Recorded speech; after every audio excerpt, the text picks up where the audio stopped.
Hey, welcome back to the stash. Spider-Man is caught in a nightmare, not one you can wake up from, but one that keeps repeating over and over again. Every death brings him back, every resurrection brings another, and each time Peter Parker loses a little bit more of himself. That's the reality of The Amazing Spider-Man issue 64, part of the 8 Deaths of Spider-Man storyline. It's brutal, it's exhausting, and yet somehow this issue doesn't just deliver, it excels. It's a rare, fleeting moment where Spider-Man feels like Spider-Man again, and that's worth celebrating. But let's keep our expectations in check. We, of all people, should know better than anyone how far this series has fallen. A good issue or two does not fix the years of questionable decisions, and the new volume looming on the horizon, it's not exactly inspiring confidence. Still, this issue is a bright spot. So before we dive into what I deem to be the best issue of this volume, I just want to take a quick moment to say that your support here at The Stash truly means the world to me. If you're a fan of Spider-Man or just love comic content in general, consider sticking around and maybe hitting that subscribe button. We're trying to reach 5,000 subscribers, and with your help, I know we can do it. Anyway, with all that done, let's jump right back into the video.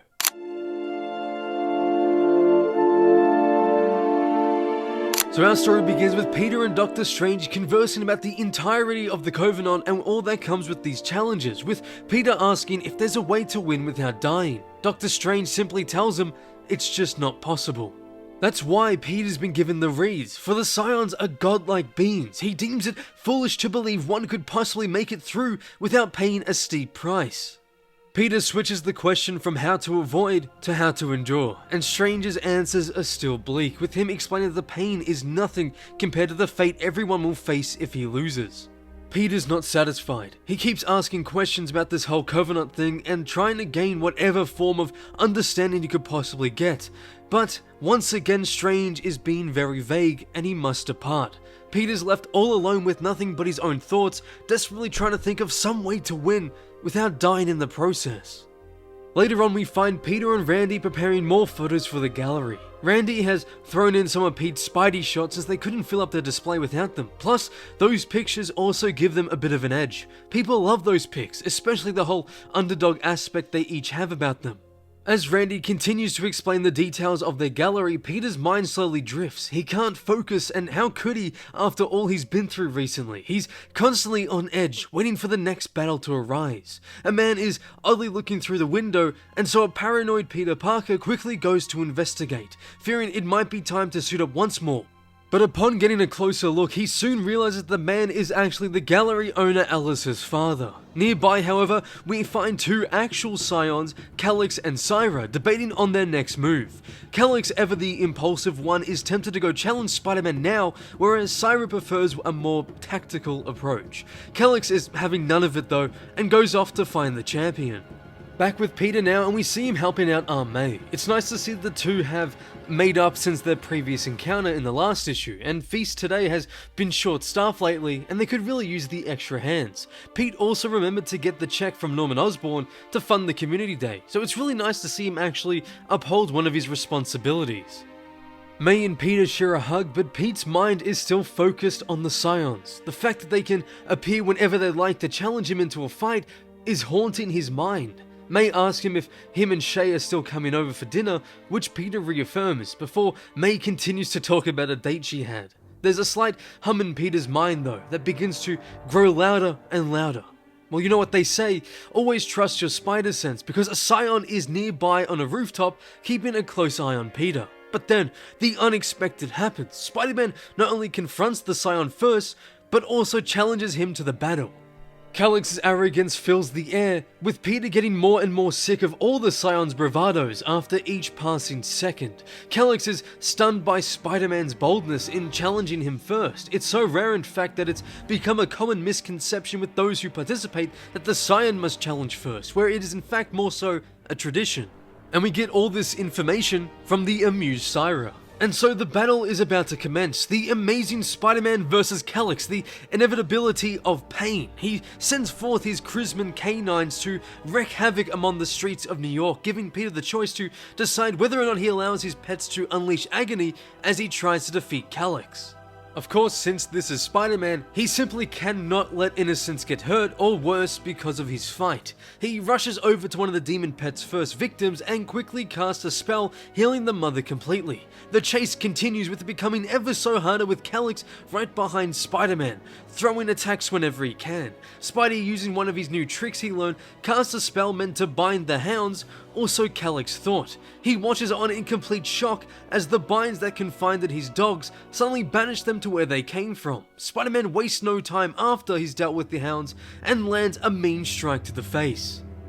Elsewhere though, we see that Shay has arrived at Aunt May's place for dinner, although Peter is once again late. Shay is growing more and more tired by this, with her expressing concerns to May as well as asking if he's always like this. Aunt May tells her that granted Peter's always been a bit distant at times, he's still a good man who's just currently going through it, as she says. Shay appreciates the honesty and the two begin to get to know each other better while they wait for Peter. Speaking of Peter though, his victory is being dragged out much longer than he'd really like it to be. He's technically won. He tricked Calyx and landed a damaging blow. Considering the SCIONS would name him an amateur for calling out his spells, he decided to say a decoy one, using his wits to gain the upper hand. All Peter needs now is for Calyx to yield, to admit defeat, but he declares that he'll never do such a thing. Peter coldly says suit yourself, and follows that up with a fury of attacks that simply embarrass the Scion. Yet after everything he still won't submit. That is until his sister Syra returns, stating that his time is up. There's no way he can possibly continue, and so she deems Spider-Man the winner of the duel. Spider-Man did it. He won, without dying. He did it against all the odds, against what Strange said was possible. Unfortunately though, that victory is going to be short-lived. For now, it's time to face his next Scion, Syra, the inevitability of death.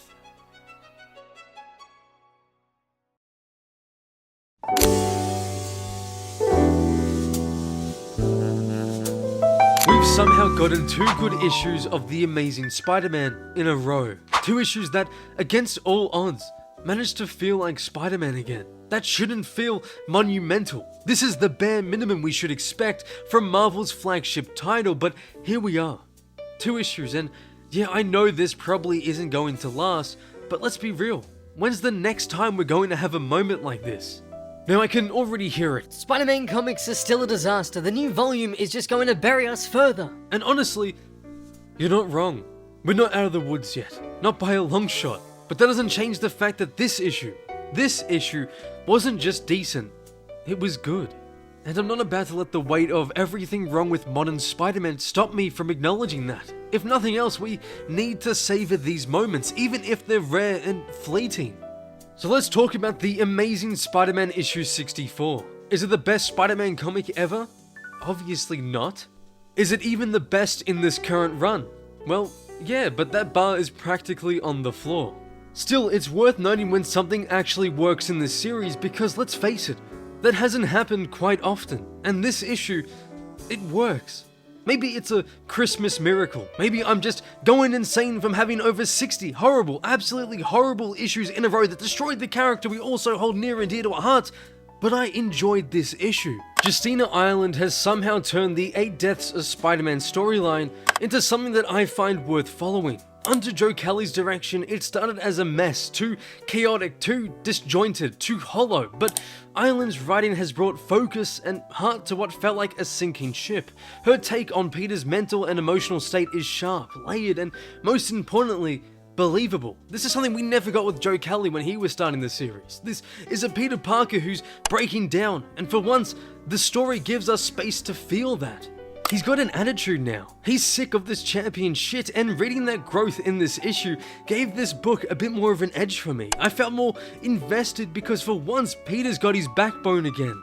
Seeing Calyx refuse to submit to Peter, all for him to say, suit yourself, following that up with a fury of attacks, made me feel like I was reading my Spider-Man, the classic Spider-Man, the Spider-Man who used to say wanna bet before beating the daylights out of someone.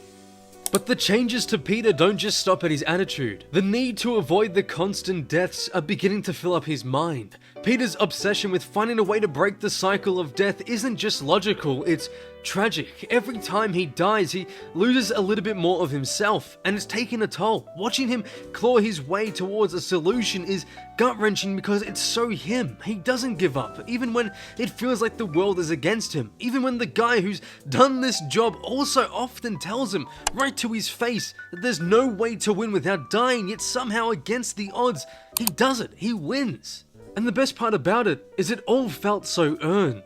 But even in that victory, there's a shadow hanging over it, because as much as we cheer for Peter in that moment, there's this gnawing sense that it's only temporary. This is Spider-Man after all, and basically all these victories just come at a cost, and you can't help but wonder what price you'll have to pay for this one, and I'm guessing it's going to be more deaths.